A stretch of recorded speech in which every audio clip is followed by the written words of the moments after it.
Have you ever wanted to paint a loosish but still realistic looking bird? Today we're going to tackle an Australian sacred kingfisher. My name's Anica, and to take you through the whole process. There's a link to the sketch in the description below, but if you're keen and if you'd like to see the thinking behind the whole drawing process, join me in our community membership, where I'm preparing longer videos for those who really want to get stuck into the details. Today we'll start with the eye, use some underpainting for his lustrous feathers, show you how to paint effortless feathers. We'll also use some lifting medium by Winsor & Newton. We'll be using a palette knife for the branch and painting a vivid background too. Today I'm using some Arches 300 GSM paper. I'm using a Rosemary & Co. size 0 Sable Blend round brush, Princeton Select Dagger Striper, and a Paulina Bright No. 3 mop brush. I'll also be introducing a small Filbert brush, and the colours that we're using are from Daniel Smith, and we'll be using beautiful Manganese Blue, Cobalt Blue, this is Ultramarine Blue, a bit of neutral tint, some quinacridone sienna, which will be often mixed into the Ultramarine Blue and gives us a range of lovely colours. And we'll also use some buff titanium. There will be little bits of quinacridone rose and cobalt teal blue. So let's get cracking. It's easy to paint over areas that we want to keep white. So today, and just as a precaution, we're brushing some lifting medium from Winsor & Newton over the areas we'd like to keep white. And then we need to let it dry. Later on, if we need to, these areas will be easy to lift. And so I figure, why don't we use what they've made for us? Putting a bit there as well. Maybe even here.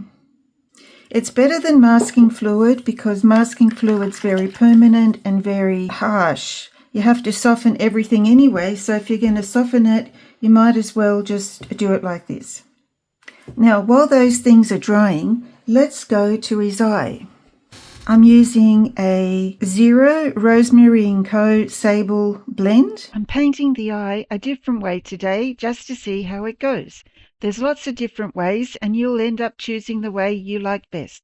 The eye has two highlights, one where the light hits it and the other is the refracted light opposite that spot and often shows a bit of colour. The top highlight isn't just white, often looks nice with a little bit of blue around it as it reflects the sky. So the process today is to paint the entire eye with the manganese, or you could use a light wash of Pthalo Blue to the entire eye except for the coloured bit down the bottom. We need to let it dry and then later on we can go over with the coloured bit. So before we go back to the eye, I'm going to do a bit of an undercoat on his wings, because I remember him being so distinctly vibrant, and I'm going to come in with a few little patches of cobalt teal and a tiny little bit of quinacridone rose. It just helps with a little bit of lustre. So just like that, a little bit on the dry side, and we'll let that dry. Now going back up to the eye with a little bit of quinacridone sienna. I'm going to paint the eye, but this time I'm going to leave a little blue patch not painted in, like that. And then, with a bit of neutral tinge, I'm going to come around his eye and leave a little white gap for the ring around his eye.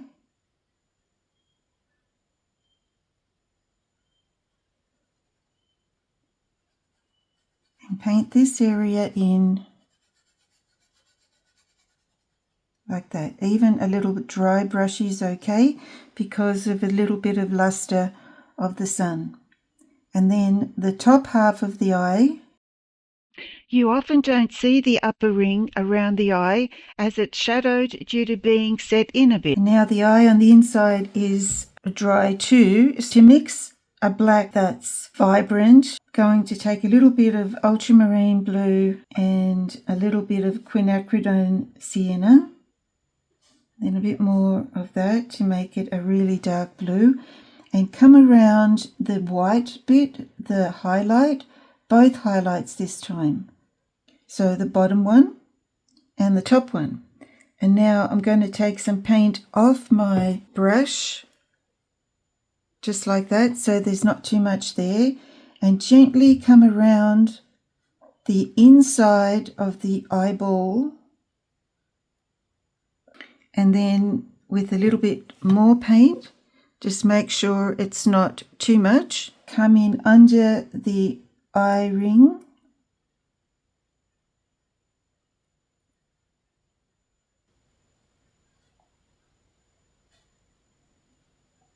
and make that part in there darker. But later on we'll need to glaze over the eye itself, the top half of the eye, because half of it is in the shadow. We haven't got the best reference photo, so we just have to wing it a bit. Might just pick up a little bit of that extra paint with this very dark paint, also a little bit down the side of the beak. For the beak, I'm changing over to my dagger striper and adding a little more ultramarine blue to my existing mix, then laying in just one stroke, then washing my brush, patting out the excess water and blending it out to make it nice and shiny.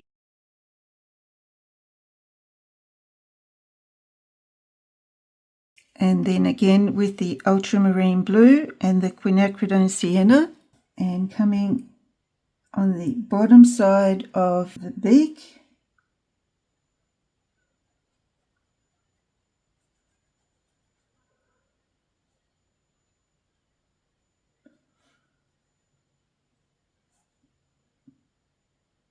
and then with the quinacridone sienna we can put in some of this bottom part of the beak, and then taking a little bit of that darker colour with the sienna, we can now just add a bit to the bottom of the beak. Alrighty, now all this is dry. There's lots of ways to do this, but today I'm using a dagger striper, and I've washed my brush and I'm gently brushing some water over the feathers, and I'm going to wait for that to seep in a little bit, so for the shine to disappear. And while I'm waiting for that to disappear, I'm putting the eyebrow in first so that we don't lose it accidentally. So I've taken a little bit of buff titanium and coming into this area here and above the eye. Now as this is starting to disappear, I have my manganese blue, and just where that dip is, that's where I'm going to start with putting a little bit of this colour in, just in little dabs like that, separated a bit, because the wetness of the paper is going to put them together anyway. Also allows for some of the underlying colour to shine through. Just like that. Maybe a little bit more on this side. And then with some Cobalt Blue, I'm going to be mindful that this wing is bent, which also means that feathers will be coming around that way.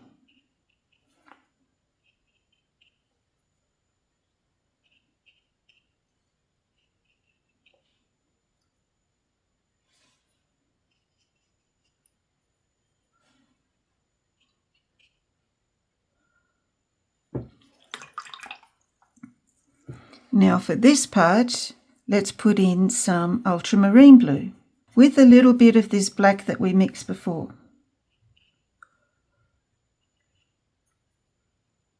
And now, while all this is still wet, with some clean water, let's just drop in a few specks of water to create some blooms and expose that beautiful pink and teal colours that we have underneath. Taking some quinacridone sienna with that colour that we mixed before, which was the quinacridone sienna plus ultramarine blue, to add to these feathers down here, and then later on we'll be able to define them.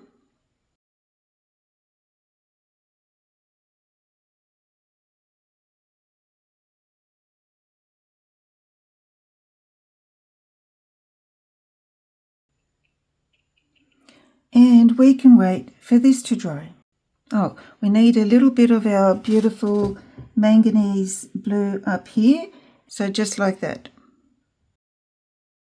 Back to our existing mix of ultramarine blue and quinacridone sienna. It can easily be warmed up or cooled down just by varying the mix. And now it's time to paint the tail.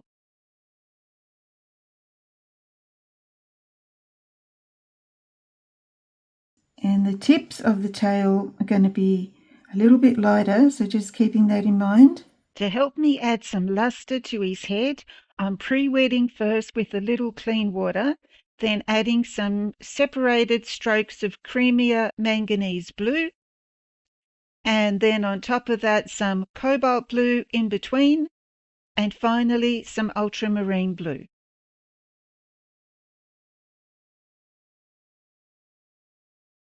A little bit under the eye because it doesn't look dark enough.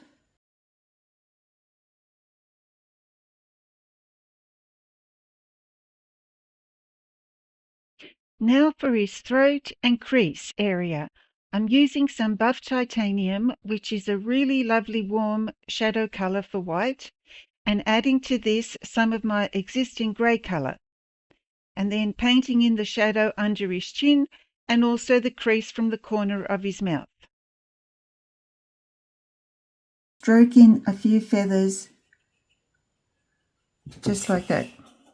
Now on this occasion, it looks as though I was able to keep this white, so that's okay, no problem. But if you've gone over it, then it would be easy now to lift it.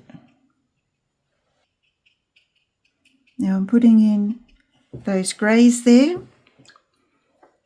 and mixing again a bit of ultramarine blue with a bit of the quinacridone sienna to make a black of sorts, and come in underneath these feathers, but have a look at the shape. It's like a third of a circle, as in, or a mushroom top.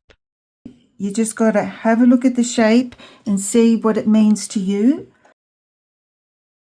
I'm looking at my reference photo to see where I can slip in any darks. This dark, of course, again, is the ultramarine blue and the quinacridone sienna. A few little lines amongst the feathers on his back. And then with this same mix, I'm coming over to the eye and making the sides darker and leaving the little coloured bit coloured. This colour is also great for under his beak, which then gets softened.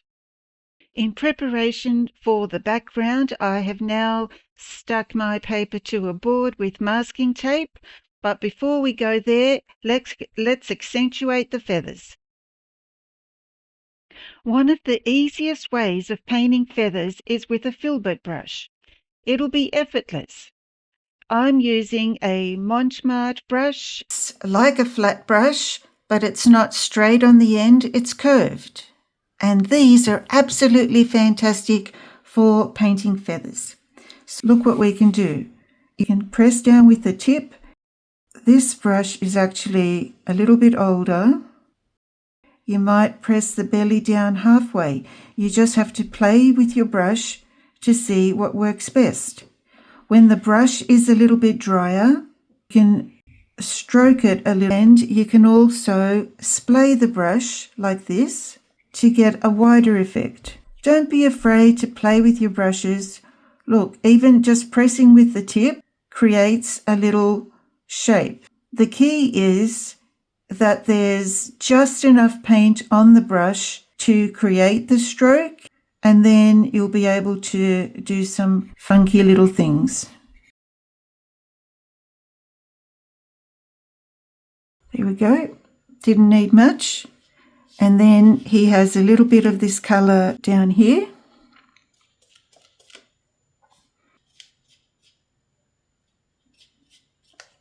And with the manganese blue, a few little strokes like that. And now we can come into the very dark area, taking some ultramarine blue with a little bit of neutral tint, and just very carefully the shape of it is. This bit's round, this bit comes down, and then I'm looking at the shapes, and that's it. This colour here can be on the inside of this little hump, then wipe it away. We can strengthen this a bit later so that it really looks like a shadowed area. What really struck me when photographing the kingfisher was how he kept blending into the sky. I just kept losing him. So I'd like to paint a vibrant background. So I'm going to go for a round brush. I'm going to make sure my colours aren't dirty, so I'm going to clean this up and wipe it away. So I would like some manganese blue. And now I can come in with this super bright manganese, a little bit of cobalt. Doesn't really matter where I put it, but what I do need to do is where I don't put it, that's where I can come in with some yellow or ochre, but these colours go in between. And leave a little bit of a highlight around the head. And the beak, you can put in some ultramarine. A little bit more of any colour, in fact. Just keep them separate from each other. You end up with a really nice, clean background.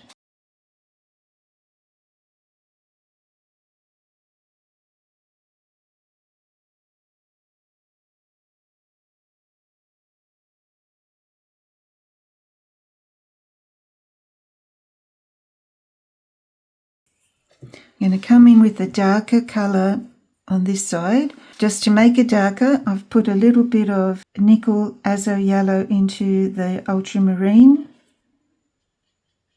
I could even put in a little bit of quinacridone sienna, make it really nice and dark, which brings out, of course, the lovely light colours in his feathers there and up here on his head, and just make him come out here a little bit.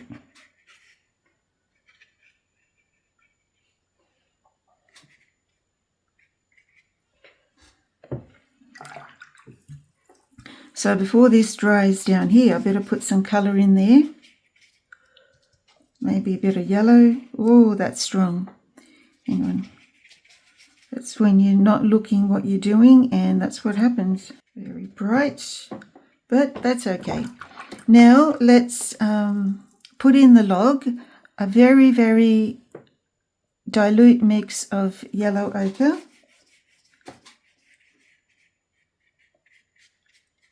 And let these colours bleed, that's okay. In fact, it's preferable. Now with my dagger brush, going for some quinacridone sienna, some ultramarine blue, and just put in some squiggles on the branch. And even, with thicker paint, the branch doesn't have to be smooth or anything.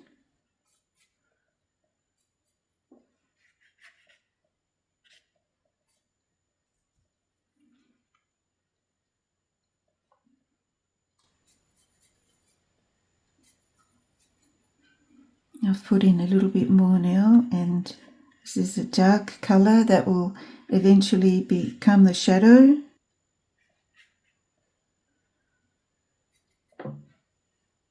When the shine comes off, we'll be able to scrape in a few highlights on the branch. So now, my friends, especially those of you who pay attention, you're probably asking why I'm not using aqua pasto. It would have been great for this branch. Well, the answer is I simply forgot. Now I have to wait for the paint to be the right consistency and then I can scrape it. So I have a little time up my sleeve and I'm spritzing the background to put in some really soft branches. I've waited for the sheen on the branch to be a bit more satin-like, and now I can scrape in with my plastic palette knife. Just the aqua pasta would have given me more control, but it's still okay.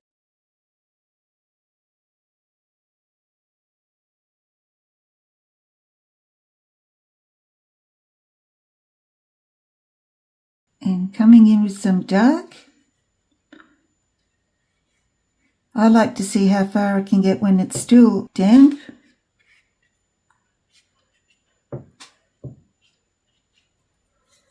With the dark colour, some of the detail on the log that's actually fallen into the shadow area.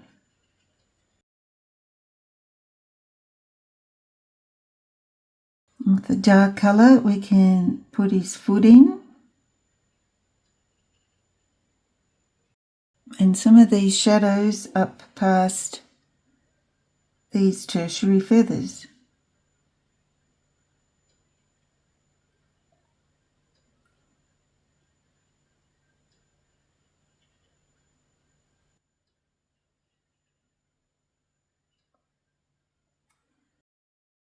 I am trying to keep the painting loose, but you have to admit that playing with a few details is so much fun. All I'm doing here is pulling in some of the wet, darker paint into the scraped out paint, and it's making beautiful bark. Yes, I will stop.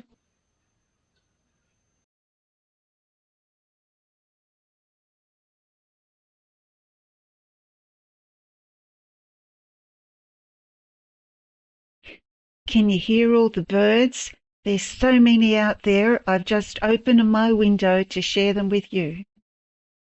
Let's put in some darker shadows now with a little bit of ultramarine and quinacridone sienna.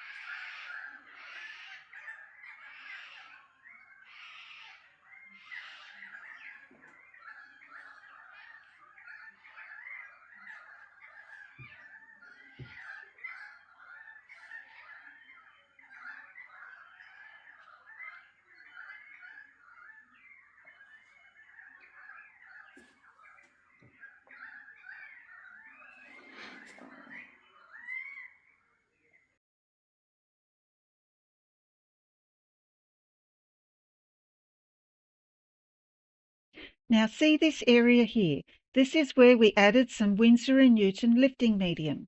It needs to be clear that these feathers are overlapping the darker ones, so I'm going to lift them out. I've brushed and blotted twice, and now it looks quite white. I went in with the paint a bit too quick. I really should have waited for this to dry, then added in the blue later. It would have been much sharper.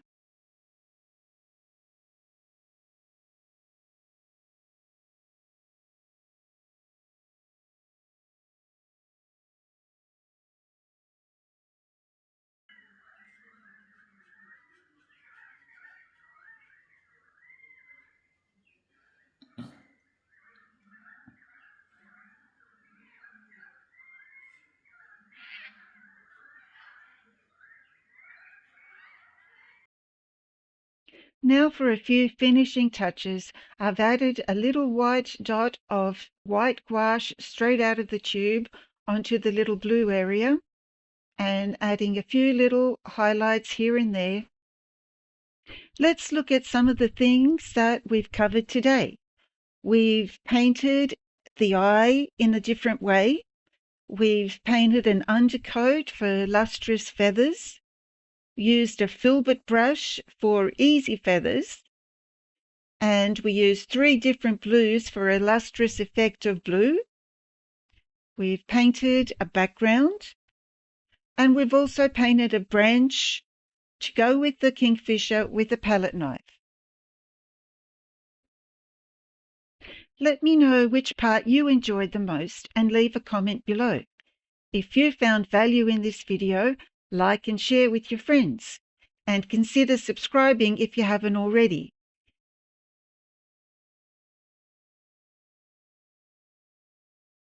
This was the first of a new mini-series of bird paintings.